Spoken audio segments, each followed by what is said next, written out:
L'anacarde s'affirme au fil des années comme un secteur stratégique de l'agriculture ivoirienne et de l'économie nationale. En 10 années, la production annuelle de cette matière première a plus que doublé, passant de 400 000 tonnes en 2011 à plus de 1,2 million de tonnes en 2022. La noix de cajou représente actuellement le deuxième produit d'exportation agricole du pays derrière le cacao. La filière a amorcé un développement industriel avec l'implantation de plusieurs unités de transformation.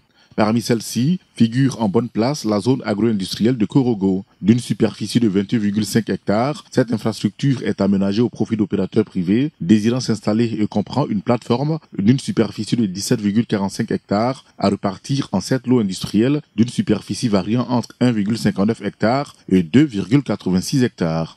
L'occupation de tous les lots par des industries permettra l'insertion professionnelle des populations riveraines et plus particulièrement des jeunes et des femmes, avec plus de 8 000 emplois directs qui seront créés.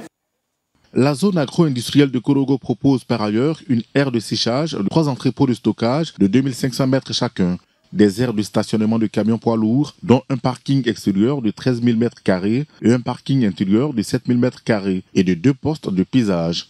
La réalisation de l'infrastructure a été possible grâce à un prêt de 200 millions de dollars de la Banque mondiale au Conseil du coton de l'anacarde dans le cadre du projet de promotion de la compétitivité de la chaîne des valeurs. Ceci également permet de générer également de la valeur ajoutée pour l'économie ivoirienne en exportant maintenant des produits transformés au lieu de matières premières brutes. Présent à la cérémonie de mise en service de cette zone agro-industrielle, le ministre d'État, ministre ivoirien de l'Agriculture et du Développement rural, a exprimé sa fierté par rapport aux efforts du gouvernement visant à accroître la transformation des produits locaux. L'aménagement de cette zone agro-industrielle dédiée à la transformation de l'anacarde va créer un cadre propice à l'installation d'unités industrielles de transformation de la noix de cajou.